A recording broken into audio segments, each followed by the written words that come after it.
Human anatomy and physiology chapter second first unit first semester का पढ़ रहे हैं। आज का हमारा टॉपिक है माइटोकॉन्ड्रिया। अगर हम लोग माइटोकॉन्ड्रिया के बारे में बात करें तो इसके पहले वाले पिछले लेक्चर में क्या साइटोप्लाज्म के बारे में पढ़े थे, उसमें कुछ ऑर्गेनिज्म के बारे में बात किए थे, तो उसके बारे में डिटेल से नहीं पढ़े थे। तो अब क्या हम लोग एक एक करके जैसे mitochondria, Golgi body, endoplasmic reticulum, इन सब के बारे में क्या डिटेल से पढ़ेंगे। तो आज हम क्या डिस्कस करेंगे माइटोकॉन्ड्रिया के बारे में। अगर माइटोकॉन्ड्रिया की बात करें तो माइटो मीन्स थ्रेड होता है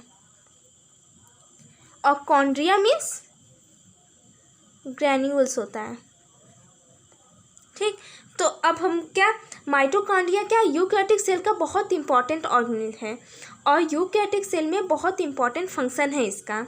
आइए अब हम देखते हैं उसके फंक्शन, स्ट्रक्चर एंड कंपोजिशन के बारे में। तो अगर हम लोग इसके माइटोकॉन्ड्रिया के मतलब कौन पहले देखा था, कि एमसीक्यू क्वेश्चन में आ जाता है कभी कभी कि माइटोकॉन्ड्रिया को किसने पहले देखा था, इसकी डिस्कवरी किसने की थी। तो कैलिकर नाम के साइंटिस्ट थे, उन्होंने पहली बार 1850 में देखा था। फर्स्ट साइंटिस्ट कौन थे?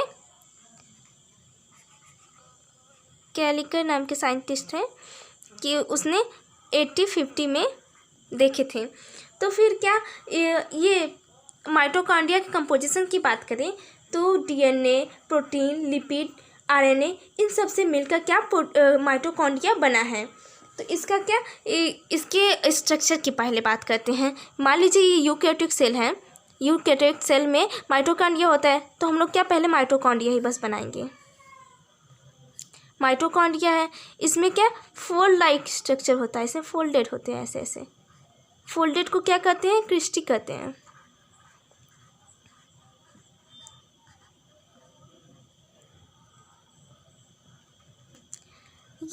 ये माइटोकॉन्ड्रिया जो होता है वो डबल मेम्ब्रेन होते हैं।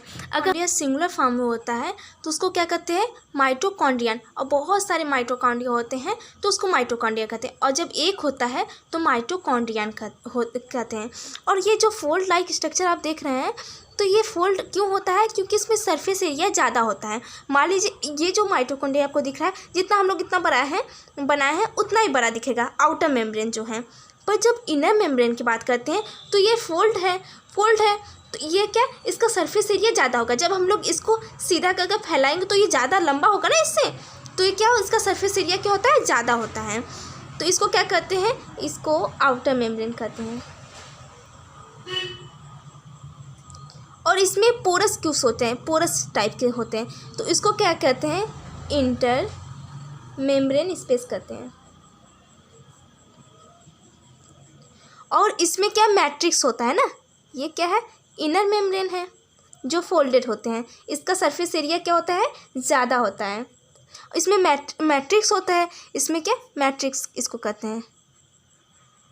और इसमें क्या होता है? आरएनए, डीएनए, राइबोसोम, ये सब इसमें पाए जाते हैं। ओके, अब क्या हम लोग क्या इसका क्या बना है? माइटोकॉन्ड्रिया किससे किससे मिलकर बना है? डीएनए, आरएनए, लिपिड, प्रोटीन से मिलकर बना है। अब जो डीएनए और राइबोसोम होता है, ये क्या राइबोसोम किस लिए होता है? प्रोटीन सिंथेसिस करता है। तो जैसे हम लोग न्यूक्लियस सेल को क्या, अगर मान लीजिए उसको सेल रिप्लिकेट करना है सेल को, तो क्या वो न्यूक्लियस से इंस्ट्रक्शन लेगा। पर माइटोकॉन्ड्रिया के खुद का डीएनए होता है, खुद का राइबोसोम होता है, तो वो न्यूक्लियस से इंस्ट्रक्शन नहीं लेगा, वो किसी से इंस्ट्रक्शन नहीं लेगा, वो खुद से ही सेल्फ रिप्लिकेट करेगा। तो इसको क्या कहते हैं? इसको किससे जाना जाता है? Self replicating of the cell, इसको माइटोकॉन्ड्रिया को जाना जाता है। ओके, अब क्या फंक्शन के बारे में बात करेंगे। फंक्शन क्या है इसका? जैसे इसमें क्या सेलुलर रेस्पिरेशन में भी इन्वॉल्व है और power house of the cell भी कहते हैं सेल को। क्या इसका फंक्शन देखें तो फर्स्ट क्या है? Power house of the cell mitochondria कहा जाता है। ठीक, उसके बाद क्या सेलुलर रिस्पिरेशन में भी हेल्प करता है। तो पहले क्या हम लोग क्या सेलुलर रिस्पिरेशन की बात करते हैं।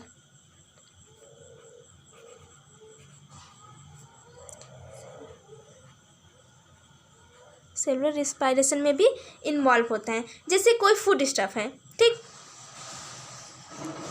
फूड स्टफ ये क्या, इसमें माइटोकॉन्ड्रिया में खुद एंजाइम्स पाए जाते हैं ना, एंजाइम्स एंड ऑक्सीडेशन इसका होता है ना, और ऑक्सीजन की प्रेजेंस में ये क्या, कोई भी फूड स्टफ ब्रेक डाउन होता है तो उसका CO2 बाहर निकलता है। जैसे सेल, ये मान लीजिए एक माइटोकॉन्ड्रिया सेल है, माइटोकॉन्ड्रिया उसमें फूड है तो फिर ये एंजाइम्स भी होंगे, इसमें खुद का एक एंजाइम्स होता है, तो ये ऑक्सीजन की प्रेजेंस में ऑक्सीडेशन होगा। ओके, तो फिर ये क्या, CO2 बाहर निकलेगा, सेल से CO2 बाहर निकलता है प्लस वाटर बनता है।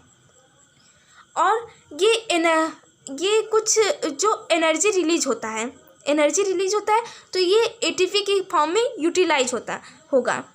ATP क्या होता है, एडिनोसाइन ट्राइफॉस्फेट इसको कहते हैं। तो क्या, जब इसमें से CO2 सेल से बाहर आ रहा है, O2 लिए जा रहे हैं, तो क्या एक रिस्पायरेशन का प्रोसेस कर रहे हैं ना, तो इसे क्या सेलुलर रिस्पायरेशन कहते हैं। ओके, तो फिर क्या, जो भी एनर्जी रिलीज हो रहा है, इसको जब ये ब्रेक डाउन हो रहा है तो एनर्जी रिलीज होगा तो एनर्जी का यूटिलाइज हो रहा है, किसके फॉर्म में, ATP के फॉर्म में एनर्जी का यूटिलाइज हो रहा है।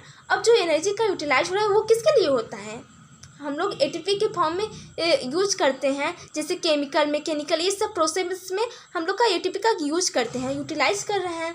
तो क्या, ये cell use the energy of various activity, that is why mitochondria is also called power house of the cell. इसलिए हम लोग क्या कहते हैं, इसको power house of the cell कहते हैं। ये एक ATP क्या है, करेंसी है। जो भी हम लोग एनर्जी का यूटिलाइज कर रहे हैं, एनर्जी रिलीज हो रहा है, हम लोग ATP के फॉर्म में उसको यूटिलाइज कर रहे हैं, मतलब बहुत सारे एक्टिविटी में उसका यूज कर रहे हैं, तो उसको क्या, power house of the cell भी कहते हैं, इसलिए उसको power house of the cell कहते हैं। ये सब इसका फंक्शन है, माइटोकॉन्ड्रिया का फंक्शन है। आज के लेक्चर में बस इतना ही।